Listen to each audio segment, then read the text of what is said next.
"You're the biggest mistake he ever made," her in-laws said to her. She sat at that dinner table every Sunday for 4 years. And not once, not one single time, did his mother set a place for her. The table was always full. Steam rising off dishes that had been prepared since early morning. Laughter moving around the room like it belonged there. And she would sit, quietly, hands folded back straight, watching a family she had married into pretend she was furniture. His grandmother said it once, in Korean, low enough that she assumed it wouldn't land. Why did he ruin his life? His father, a man who built a company from nothing, who commanded rooms, refused to speak her name at his own son's promotion party. Walked past her twice. Looked through her both times. They called her the biggest mistake he ever made. They said it to his face. They said it behind closed doors. They said it by setting a table and leaving one seat uncounted. But while they were busy deciding what she was worth, that family's business was quietly collapsing around them. And she was the only reason it was still standing. 3 times. No announcement. No request for credit. No conversation. 3 times she reached into her own expertise, her own hours, her own quiet dignity, and pulled them back from the edge of ruin. And not one of them knew. Until their banker walked into a room, looked across a table, and said what 4 years of Sunday dinners never did. Because when that moment came, nothing in that family was ever the same again. Lisette grew up in Atlanta. 2nd daughter. Modest house. A mother who taught 5th grade and believed, without apology, that education was the one thing nobody could take from you. She had learned that early, and not only from her mother's words. From watching what happened when people without credentials walked into rooms that had already decided what they were worth. A father who ran a small accounting firm out of an office on the East Side. 2 rooms, 1 assistant, and the kind of practice where the client was a person, not an account. By the time she was 14, she was sitting beside him after school, helping balance the books. Not because he asked her to, because she wanted to. She earned a finance degree on a full scholarship. Worked her way into a regional bank. Worked her way up, steadily, without shortcuts, to senior loan officer. Her colleagues had a way of describing her that said more than any performance review ever could. She's the one you want in the room when everything goes wrong. Not loud, not forceful, just precise, and completely unshakable. That was Lisette. She met Hyunwoo at a farewell dinner for a mutual friend in Chicago. He was an architect. Serious in the way that comes from actually caring about things. Funny, but only if you were paying attention. He didn't perform for rooms. He showed up for people. On their 3rd date, he looked at her across the table and said, carefully, like a man who understood the weight of what he was about to say, "My family is going to be complicated." She didn't flinch. She said, "Mine wasn't simple either." 2 years later, he asked her to marry him. He called his parents that same evening. What followed was a silence that lasted long enough to change the temperature of the call. And then his mother's voice, measured, careful, the voice of a woman whose decision had already been made, said, "We need to meet her first." Lisette prepared for that meeting the way she prepared for everything. Thoroughly. She arrived with flowers, white and yellow, wrapped simply, no excess. She was dressed beautifully, not to impress but out of respect. She had thought about what to say. She had thought about what not to say. Mrs. Shin had built her life around a fixed vision of what her son's future looked like. Lisette was not it, not because of anything Lisette had done, but because of everything she represented that sat outside that vision. Mrs. Shin opened the door and barely held her gaze. Mr. Shin shook her hand once, firm, brief, and left the room within 4 minutes. The only person in that house who looked at her like she was a person was Hyunwoo's younger sister, Jeon. 20s, quieter than the room suggested she should be, who caught Lisette's eye across the hallway and gave her a small, genuine smile. The kind that said, "I see what's happening. I'm sorry." The flowers Lisette brought sat on the kitchen counter the entire visit. They were never placed in a vase. That night, driving back, Hyunwoo kept his eyes on the road and his jaw tight. And Lisette, who had watched her father build something from nothing, who had learned that dignity was not something you waited for others to hand you, looked out the window and said quietly, "I can earn respect. I just need time." She believed that. She had no idea what that time was actually going to cost her. What happened next did not arrive as one single moment. It never does. It came in layers. Quietly. Consistently. The wedding was the first signal. Mrs. Shin pushed to delay it twice.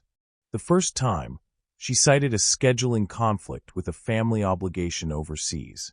The second time, a vague concern about the venue.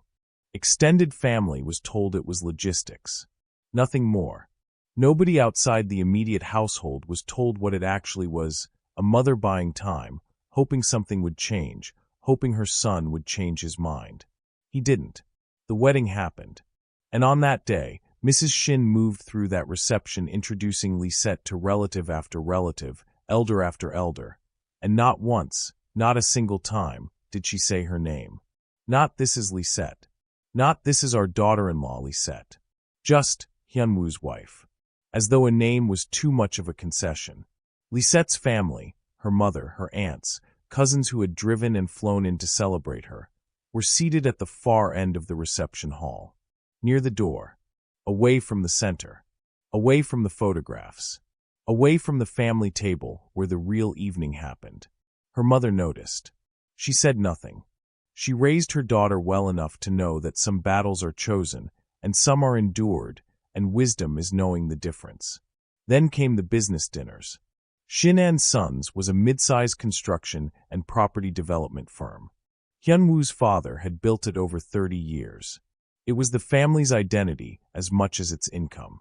And attendance at the family business dinners was not optional. It was expected, the same way breathing was expected. Hyunwoo and Lisette came. Every time. Lisette sat at those tables with a finance background that most people in that room could not match. And she was never once asked. Not her opinion on a deal. Not her read on a contract. Not even a casual, "What do you think?" She was present the way a photograph on a wall is present. Acknowledged by nobody. Consulted by nobody. Then one evening, she heard something that made her pay attention. A contractor agreement was being discussed across the table. Terms that carried exposure the family hadn't fully calculated. She listened. She measured it. And then, carefully, she said something. Not a lecture. Not an interruption. A quiet, specific observation about the risk built into the repayment clause. Mr. Shin did not look up from his plate. He said, "We didn't ask." The table moved on.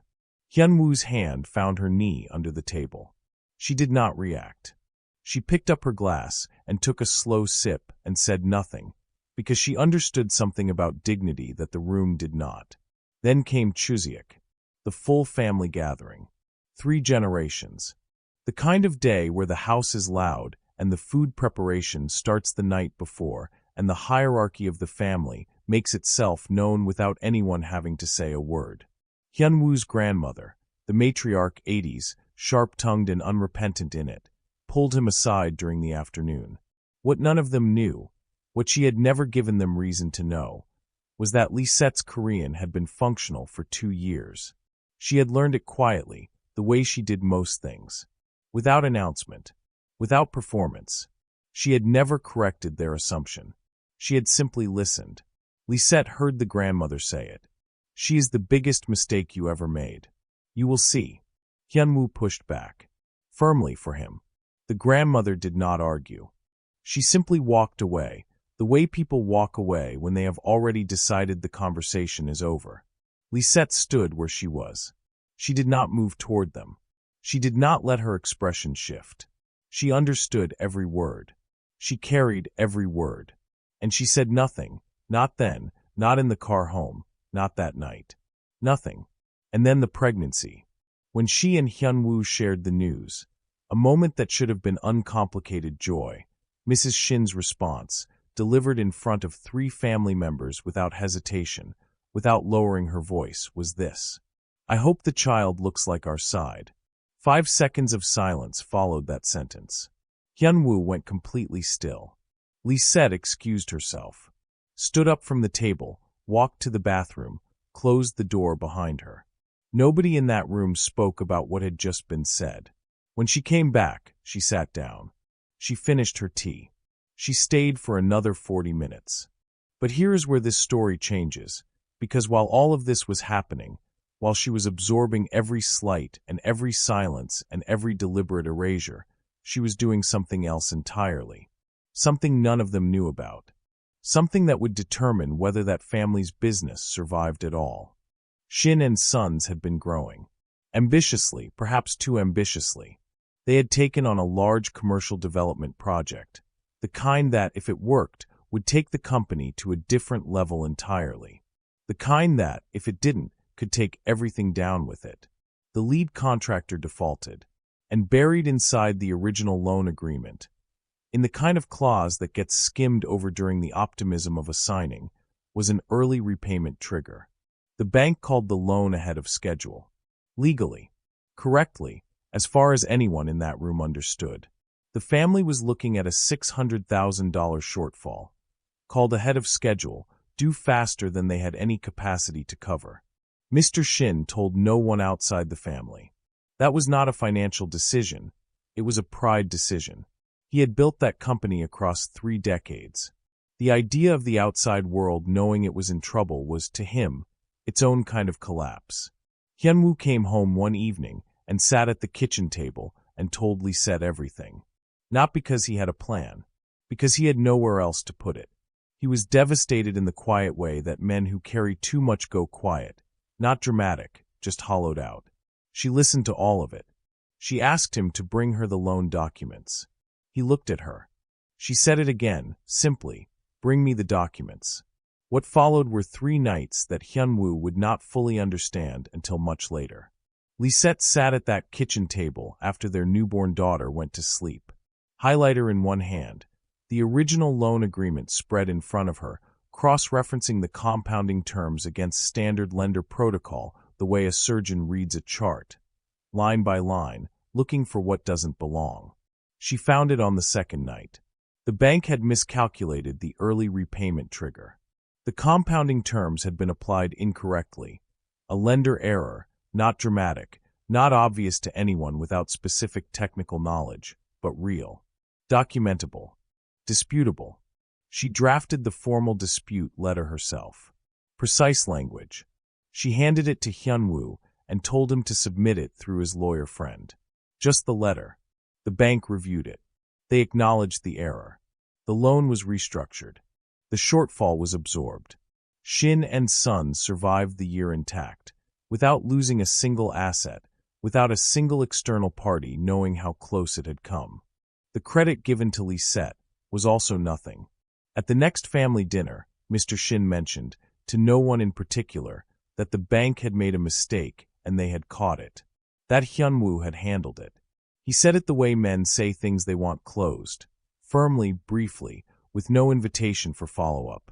And that was the version of events that passed into family history.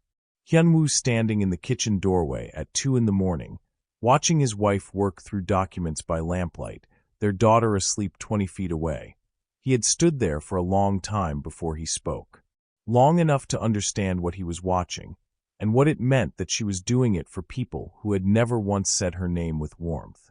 He said quietly, "You didn't have to do this." She looked up. "Yes, I did. They're your family." She turned back to the page. And the next time, the threat would come from inside the company itself, from someone the family had chosen to trust. The loan was restructured. The family exhaled. And nothing changed. Not one thing. If you were waiting for a moment of quiet recognition, a softened glance across the dinner table, a small acknowledgement, even a shift in temperature, it did not come. If anything, Mrs. Shin pulled further back, as though the crisis had never happened, as though the documents that saved her husband's company had never existed, as though the woman who wrote them was still exactly what she had decided she was on the day she left those flowers sitting on the counter. Then came the birthday gathering. A family celebration, extended relatives, the usual rotation of faces Lisette had learned to read over 4 years. She was standing with Hyunwoo when his mother appeared with a woman beside her. Late 20s. Well-dressed. The introduction came without hesitation, directed entirely at Hyunwoo, as though Lisette was not standing 18 inches away. An old family friend's daughter. Very accomplished. That was it. That was the whole sentence, delivered with the precision of a woman who had chosen every word and meant all of them. Hyunwoo went rigid beside her. Lisette did not move. She held her glass. She kept her face even. Around this same period, something else shifted. Or rather, something that had always been there became impossible to ignore. Mrs. Shin stopped using Lisette's name entirely. Not in argument. Not in confrontation. Simply gone. In conversations with her own son, about his own household, about his own wife, she referred to her only as your wife. Not Lisette. Not her name. Just a category. A role. A placeholder. Hyunwoo confronted his mother privately. He had done this before, carefully, without ultimatums, the way a man does when he is trying to hold two worlds together without destroying either. He told her it was not acceptable. He told her things needed to change. His mother looked at him and said, "I want what is best for this family." Not an apology. Not a concession. A position. Stated calmly, with the confidence of someone who has decided that love and control are the same thing. He came home that evening and didn't tell Lisette what his mother had said. She could tell from the way he sat down that it had not gone the way he hoped. She didn't press him. She had stopped pressing. But something had been accumulating in Lisette across 4 years that was not anger. It was clarity. And one evening, she sat across from Hyunwoo and told him she needed a break from the Sunday dinners. He asked her to stay patient. He used that word, patient, and she let him finish. And then she said, "Hyunwoo, I have been patient. I have been more than patient.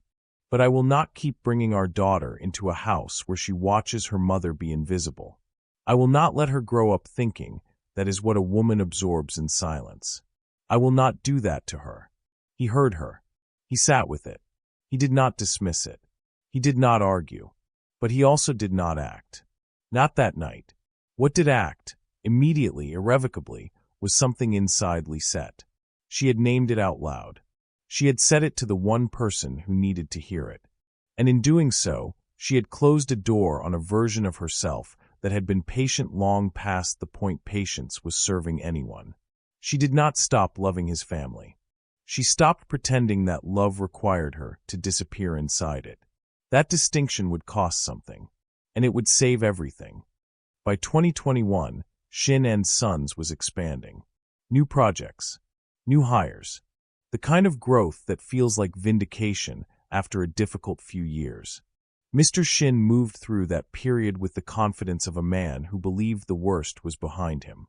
The family business dinners had a different energy, looser, more celebratory, the conversation running longer into the evening.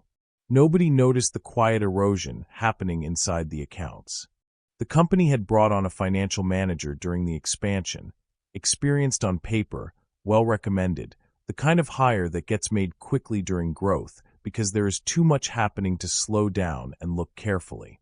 He had been with the company for several months when Hyunwoo brought a folder of internal figures home one evening.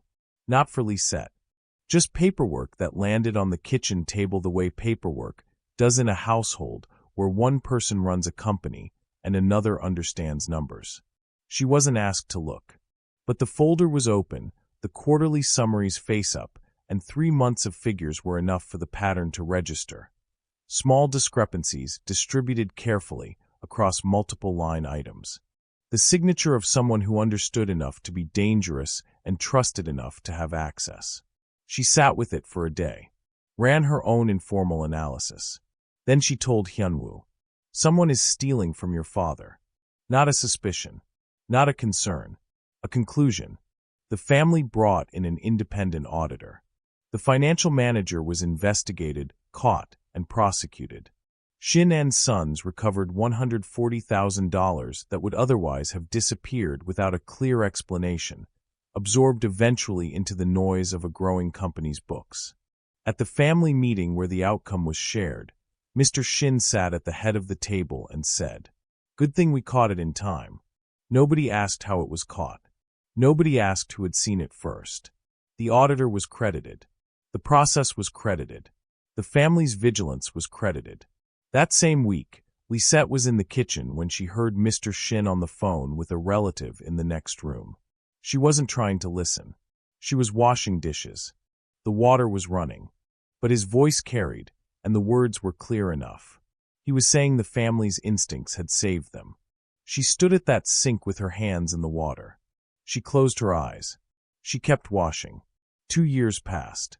Lisette had built something of her own by then. A small financial consultancy, client by client, on the strength of the same precision and quiet credibility she had carried her entire career. She was not waiting for the Shin family to define her trajectory. She had never been waiting for that. Shin & Sons was moving toward its most significant deal yet, a major development partnership with an outside firm. The kind of agreement that, if it worked, would reshape the company's scale entirely. Hyunwoo mentioned the partner firm's name at home one evening. Lisette went still. She knew that name. Not from recent news. From years earlier, during her time at the bank, a risk file she had flagged herself, escalated to her supervisor because the pattern of false asset declarations was so deliberate it read like a system, not a mistake. The kind of file you don't forget, because you were the one who found it. She told Hyunwoo that evening. Clearly. Specifically. With the exact details she remembered, and the precise reason it mattered. He took it to his father. Mr. Shin listened. And then he said, "She doesn't know Korean business." 5 words. Delivered without malice and without hesitation, which made them worse. Hyunwoo did not let it go. This time was different. He pushed back on his father with a firmness that was new. He did not argue loudly. He made it plain that he was not moving. The deal was delayed. Independent due diligence was commissioned. For months later, the partner firm collapsed under fraud charges. The investigation that followed revealed what that risk filing had described years earlier: false asset declarations, falsified valuations, a structure built to take investment money and leave partners with nothing recoverable. Dozens of companies lost millions. Some did not survive it. Shin & Sons lost nothing. Not a single contract. Not a single asset. Not a single employee. At the next Sunday dinner, the table was set the way it always was. The family moved through the meal the way they always did. No announcement was made. No conversation was had. But at some point during that meal, Mr. Shin reached across and placed a full serving of food on Lisette's plate. He did not look at her when he did it. He did not say anything. He simply served her, the way he served everyone else at that table, and moved on. She noticed. She did not react. She did not acknowledge it. She picked up her chopsticks and continued eating. Neither of them said a word. But something had shifted in that room that no one needed to name out loud. She had saved them 3 times. Her name had never been said. What would you have done? Tell me in the comments. The question now was whether it had come too late. And the answer to that was about to be delivered by a man none of them had expected, in a room none of them had prepared for. Early 2024. Shin & Sons was in the strongest position it had ever been. The fraud had been contained. The dangerous partnership had been avoided. The company had grown through a period that had destroyed comparable firms. Mr. Shin was ready for the next move, an expansion loan, the largest the company had ever applied for. The kind of capital that signals a business has arrived at a new threshold. The meeting was scheduled at the bank. The whole family came. Mr. Shin, Mrs. Shin, Hyunwoo. The grandmother, in her 80s now, dressed carefully, seated with the composure of a woman who had attended enough important rooms to know how to fill one. This was a family moment, a milestone. They arrived together as the Shin family to secure the next chapter of something Mr. Shin had spent his life building. Hyunwoo had asked Lisette to come. This was the largest financial moment in his family's history, and he wanted her beside him. Not for what she knew, but for who she was to him. She sat beside him. She was not introduced as a professional. She was not there in any formal capacity. Nobody in that room, aside from Hyunwoo, expected her to speak. The banker who received them was Mr. Kwon. Late 50s. The kind of measured stillness that comes not from distance, but from decades of reading rooms and knowing when to wait. Respected, genuinely respected, not just professionally, in Korean business circles. The kind of man whose opinion carried weight because he had never been known to offer it carelessly. He had been the loan officer on the 2019 restructuring. He had reviewed that dispute letter personally. He had made inquiries quietly after the restructuring closed. The letter's language was too precise to have come from a generalist lawyer, and Hyun-woo, asked directly, had told him the truth. Kwon had said nothing then. He had waited for the right room. Mr. Kwon greeted the family, took his seat, and opened the file in front of him. Mr. Shin spoke with authority. Hyun-woo answered questions about the company's structural plans. The grandmother sat with her hands folded in her lap. And then Mr. Kwon paused. He looked down at the file for a moment. Then he looked up, and he switched to English. Deliberately. Precisely. Every person in that room understood why. He said, "Before we proceed, I want to acknowledge something. This family has navigated 3 significant financial threats in the last 5 years with unusual precision. The 2019 loan dispute resolution, the internal fraud detection in 2021, and the partnership avoidance in 2023. These weren't luck. These were informed, expert-level interventions. The kind that require specific knowledge, specific training, and the discipline to act without guarantee of outcome." He let that land. Then he turned his gaze across the table, directly to Lisette. "Mrs. Shin, I reviewed the 2019 dispute letter personally. The legal language, the compounding error identification, that was the kind of analysis you don't produce without years of working inside these systems. Was that you?" Mr. Shin's eyes moved from Mr. Kwon to the table in front of him. The grandmother's hands, folded in her lap with the practiced stillness of a woman who had held herself composed through decades of difficult moments, went absolutely still. Lisette looked at Hyun-woo. He looked back at her, and he nodded, slowly, clearly, without any ambiguity. She turned back to Mr. Kwon. She said, "Yes." One word. No qualification. No apology for it. Mr. Kwon held her gaze. "All 3 interventions?" "Yes." The silence that followed was the kind that doesn't ask to be filled. Mr. Kwon looked around the table, unhurried, deliberate, and said, "This family's business is standing today in large part because of this woman's expertise and judgment. The loan in 2019 did not restructure itself. The fraud in 2021 was not caught by instinct. The partnership in 2023 did not fall apart by coincidence. Those were decisions, informed, precise, professional decisions, made by someone who understood the risk when no one else in the room did." Nobody spoke. Mr. Shin stared at the surface of the table in front of him. Not defensively, not with resistance, with the stillness of a man who has run out of ground to stand on. Mrs. Shin's hands were in her lap. Her expression had not collapsed into anything visible, but something behind it had shifted. The careful architecture of a woman who had maintained a position for 7 years and was now, in a bank conference room, watching it come apart without a single raised voice. The grandmother sat motionless. And then, under the table, Hyun-woo reached across and took Lisette's hand. She did not look at him. She kept her eyes forward, her posture steady, her face composed, the way it had been composed across 4 years of Sunday dinners and business tables and celebrations where she was present but never seen. But she held his hand, and she did not let go. The loan was approved. The meeting concluded the way business meetings conclude: paperwork, handshakes, the formal closing of a significant conversation. Shin and Sons had its capital. The expansion would move forward.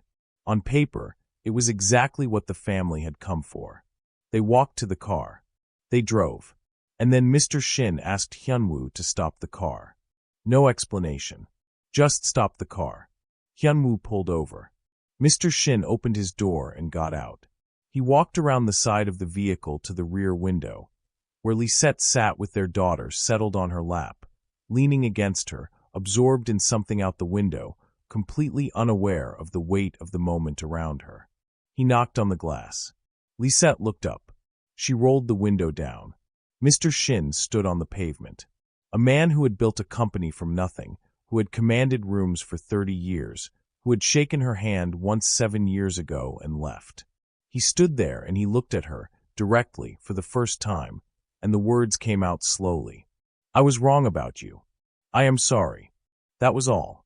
It was the first time in 7 years he had spoken to her directly. She looked at him for a moment. Then she nodded, once quietly. He got back in the car. Nobody said anything else.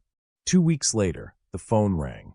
It was Mrs. Shin, calling Lisette directly, not Hyunwoo, asking carefully if she could take her granddaughter for the afternoon. Lisette said yes. The handoff was made at the door the way those things are. Before she turned to leave, Mrs. Shin paused. She looked at Lisette and said, "You are strong, stronger than I allowed myself to see." Then she left. Lisette stood in the doorway and watched the car pull away. Chuziak came around again. The full family gathering. 3 generations. The table set the way it had always been set, the house full the way it had always been full. Lisette was present the way she had always been present, except that this time there was no performance required of her. No management. No bracing. During the family photograph, the grandmother, 84 years old now, smaller than she had been, but no less deliberate, moved to stand beside Lisette. She didn't say anything. She reached down and took Lisette's hand. She held it through the photograph. Firm. Unhurried. The way you hold something you understand the value of. Lisette felt it, not as vindication, but as something quieter than that. Recognition. The thing she had stopped waiting for, arriving exactly when she had learned to live without it. She said nothing because nothing needed to be said. Jion stood at the edge of the photograph, watching.